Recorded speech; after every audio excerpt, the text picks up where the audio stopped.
Right, this is a quick walk around video for a Honda CR-V. This is a 2.2 EX diesel, later DTEC version. 13 plate with 52,000 miles.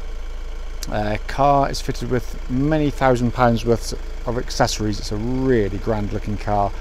Notably it's got this body appearance kit, which I think in modern Honda language is called the Urban kit, and these glorious looking Honda 19-inch alloy upgrade as well. Finished in passion red, one owner and a full service history. A really beautiful looking car. I'll just go around the car for you. I'll go around the front first of all. All the lenses are completely intact, no cracks, no condensation or otherwise in there. As you can see there, you've got that lovely deep spoiler on this pack as well. Unfortunately it is a dank, miserable day, so I prefer to do this when it's dry, but such is the pressure of getting these videos done, sometimes I literally have no choice, but I pick the cleanest ones for the wet weather because there's very little to show.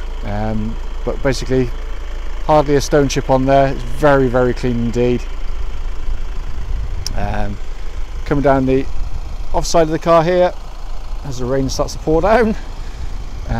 Front tyre, loads of tread on it, checked earlier. Alloy in really nice condition as well. Panel works very clean and tidy. Any marks are minuscule, the odd tiny little stone chip here or there, but I'm being really picky with it. Likewise, rear alloy again, absolutely spot on. Tons of tread on these rear tyres. I think there was about 7mm when I checked those earlier, and I can't see any indentations down there at all. One of my favourite angles for these CR-Vs is the rearmost angle, because with this high level rear spoiler and deeper rear bumpers, it really does set these cars off from the standard vehicles. Come around the back here, colour-coded bumpers, colour-coded parking sensors fitted onto the car as well. And then to the near side of the car. Again, all very clean, no indentations on this side again. Panel work very clean and crisp. Rear alloy again very good. Any marks, if I can see any, are hard to pick, to be honest with you. And panel work down this side, equally fabulous condition. And finally, front alloy, all in lovely order as well. So overall, externally, for a car that's, you know, covered what, 50,000 miles now, in a really good condition. Coming into the boot area now, absolutely huge boots on these vehicles, and it's all in really lovely order back here. Last owner's kept it very nicely indeed. So you've got power outlets up there, lever there, just pull that back and it drops the seats down all in one motion for you. Tonneau covers here, all intact, and underneath here you've got your wheel brace, toolkit and spare wheel for the car. Is all still and good and there, which is not always the case. Actually, whilst I'm in the back, just to quickly show you, it is electric tailgate on these CR-Vs. Press a button and it lowers down. Obviously you can activate that by the key inside or press the button internally, or do it manually if you so wish. Going to the back of the car, near side rear door card, pretty much looks like new. Back of the seats again, and this isn't always a given on CR-Vs or this type of car, are in very good condition. No sort of kick marks or scuff marks from kids' feet, which is the common cause. Offside door card again looking absolutely fabulous. Full black leather interior, all in very nice condition, and that just shows you just how much leg room you get in these CR-Vs. It's absolutely colossal. Coming to the front now, driver's door card, as with the rest, all top order. Full set of Honda mats inside the car as well. Got electric seats on these CR-Vs, and just to pan up here quickly, so they're memory seats on the EX versions as well. Leather work in really super order. Very comfortable seating in these cars. I've had 2 or 3 of them now. They are fabulous over long distances. Passenger one again in equally good condition. Being a dank, miserable day, of course, I've got this panoramic roof wide open, but on hot summer's days, they will come eventually, press the button back, and for people like me, you'll want that shut. But it all works exactly as it should.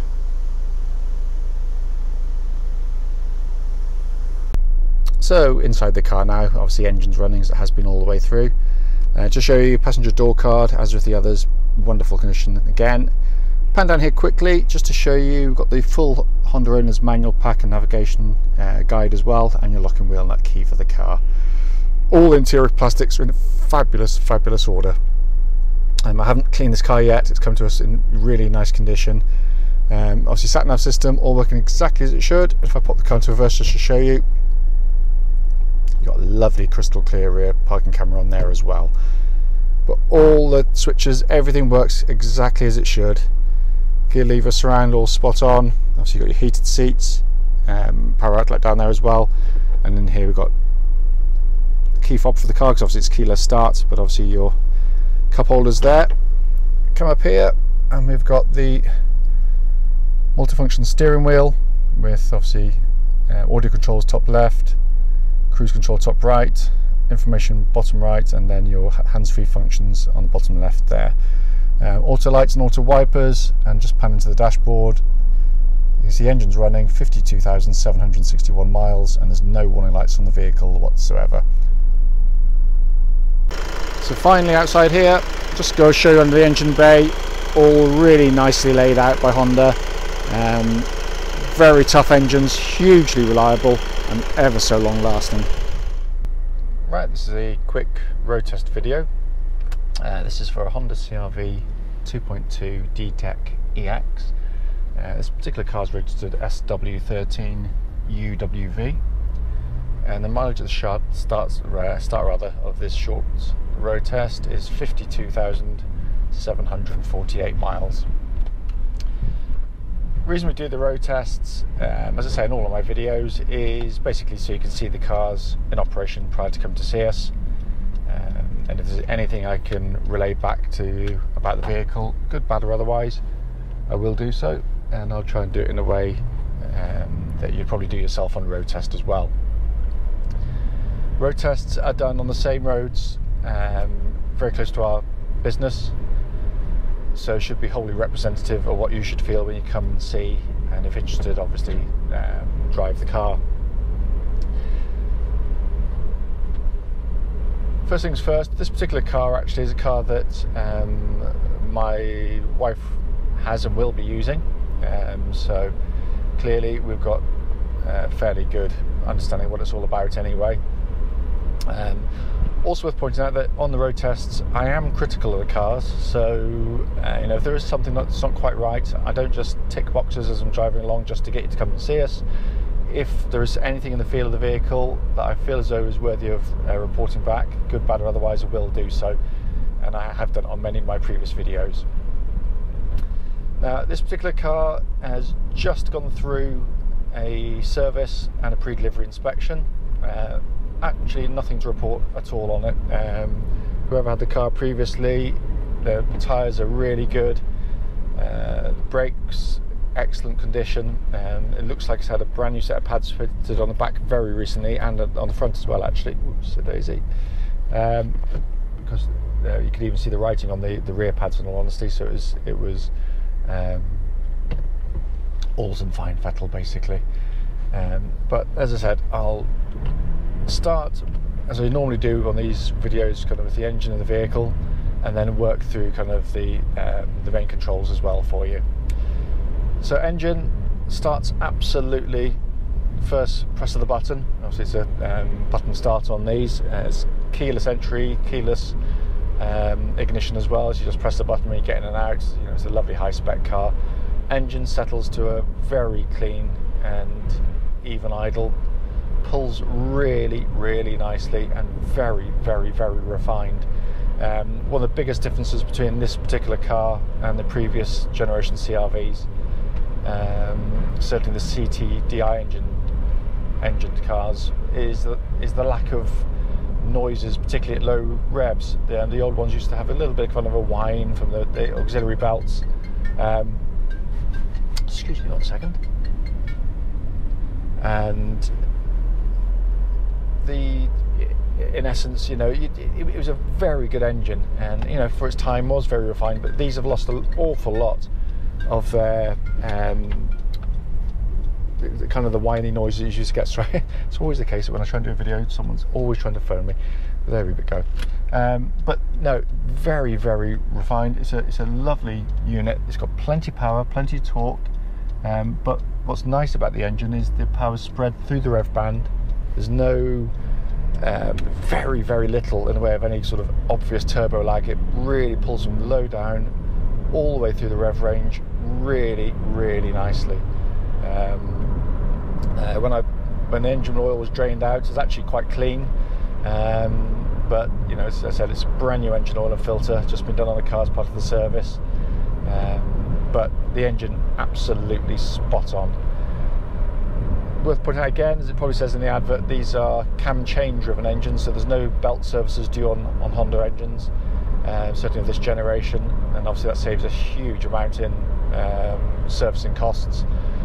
And obviously I personally can't abide the fact that an engine's joined top to bottom with a bit of rubber. You know, it needs a proper metal belt, or chain in this case. So engine's perfect, cannot fault it. Clutch on the car, utterly smooth in operation, bites perfectly, exactly the right point on the clutch pedal as well. Really has a nice actuation to it. And there's no squeaks or clicks from the clutch pedal. Not really relevant on this generation. There's a few on the early previous cars where they get a bit squeaky on the pedals with age, but this is absolutely smooth and beautifully engineered. Likewise, the gearbox and car, nice high mounted gear lever here, all in perfect order. Gear linkage, absolutely no signs of wear on it at all. It really just, it changes gear beautifully. The quality of the synchromesh is second to none. It's a wonderful gearbox. You know, how Honda achieve such a high quality of gear change, but not just is it good quality, it's the accuracy of the gear change as well. It's got such an obvious and clearly defined gate. You just can't get lost in it. It's so easy. It's fingertip control, but what it has is a precision that you normally would only get where the gear linkage goes straight into the gearbox underneath the car. Whereas this, like all modern cars, or virtually all of them, will be cables running from here through to the gearbox. And unfortunately, with a lot of manufacturers, that means, you know, a lot of the accuracy gets lost, and you know, you end up with a kind of a lifeless, you know, sometimes sort of slightly inaccurate gear change. But you know, the Honda really do spend their money on the things beneath the surface, not just what they're well known for, which is obviously the engines and the gearboxes and everything else. So this is why the reliability of the cars, you know, far higher than most, because they do pay attention to the stuff you can't see as well. So engine, gearbox, clutch, genuinely absolutely faultless. Really lovely, lovely drive. As I'm driving along here now, just going to check the cruise control function. Works exactly as it should, which is spot on. Also, as I drive along, I tend to listen out for kind of wind noises that shouldn't be there. And by that I mean those annoying ones where you sometimes get, you know, if someone's fitted the windscreen badly, or you know, someone's accidentally damaged a seal on one of the doors getting in and out. It sometimes means you end up with a nasty kind of little wind hiss or something, but it's all very, very, very quiet and subdued in here, exactly as it should be. And it's noticeably quieter on the motorway than the previous generation one, which was, you know, it was always a quiet car, but you know, it's, you know, for those who are doing long distances, it's a very nice companion. Steering of the car and chassis of the vehicle, brilliant setup. Car exhibits no vibrations coming back through the steering wheel at all. It feels tight, it feels precise. It's again a quicker rack than the previous generation CR-Vs, and it is very, very nimble for one of these types of cars. It doesn't feel the size. The track's absolutely bullet straight. There's no, you know, you'll always get a slight pull to the left, but it should only be very slight with the camber of the road, and that's quite right. Suspension of the car, again, I looked underneath, you know, it exhibits no wear. It's incredible, very, very, very smooth riding, very controlled. It doesn't keel over the corners. Corners nice and flat with a lot of accuracy, and it doesn't get that kind of pitch and wallow that you sometimes get with you know, tall upright cars.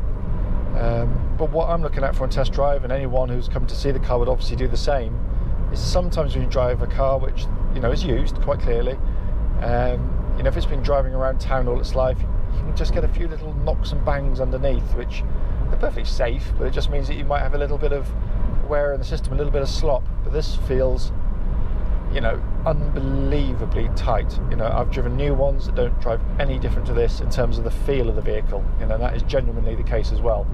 But it's just such a lovely setup. Looking inside the car, all in really lovely order. Again, it's a, you know, I pick and choose the cars, especially when they're going to go to my wife. You know, I want to make sure that they're, you know, I get the best I can, and this is a wonderful, wonderful example. The interior is a lovely place to sit. Obviously EX specification, so you get this big panoramic roof, and on days like today, which are really glum, horrible days, you know, it just brightens up the interior of the car because it's got a huge amount of natural light comes in, and it does make a difference. It's not a gimmick, and it really does. And obviously on, you know, bright sunny days, you can, if you're follically challenged like me and you want to get the sun off your top of your head, pull the button back, and obviously you can close that in a matter of seconds. But the interior, as with all these Hondas, absolutely built beautifully. There's not a hint of a squeak or a rattle from the interior of the car. It's utterly silent. They are beautifully, beautifully bolted together. Far better, dare I say it, than you know, people rave on about kind of Audi and VW and that kind of stuff, which have a built-in feeling of solidity. But when it comes to the real world of motoring, sort of a few years down the line and with 50,000+ miles, you know, Hondas do hold together far better than virtually any other manufacturer. But it's nicely done in here as well. They've clearly nicked ideas, and you know, from the Germans, in all honesty. A lot of the texturing here is very reminiscent of BMW, actually, in the way they've actually done it. And that's not a bad thing, you know, let's be brutally honest with you. But the dashboard itself is just a nice place to sit. You've got really simple controls. It's not complicated, that won't faze anyone, but everything in this car that I've pressed, everything that works exactly as it should. It really does. Sat-nav system mounted up nice and high here, very easy to see, very easy to use, all touch screen, actuation on there as well. But you got down here below controls for your dual zone climate control system, again working absolutely perfectly as well. But what you can't really get across on the video is just how beautifully engineered every tiny little switch of this car is. It's, you know, fantastically well done. Main dashboard of the car, again, all gauges working exactly as they should. Temperature gauge running a third of the way up, which is spot on for a Honda car. And then the multifunction steering wheel, again, all working really nicely. And again, not a switch in this car has a feeling of wear or tear on it. It really is in fabulous, fabulous order. But in essence, the video's here just to show you the car in operation. Genuinely, if there was anything I had to report back, I would. But having had it just serviced and gone through pre-delivery inspection, I wasn't expecting much anyway. But it is a wonderful example of a really, really fine car. Clearly, if I've missed anything out on the video, don't hesitate, do give us a call, and we'll be happy to answer any questions you might have.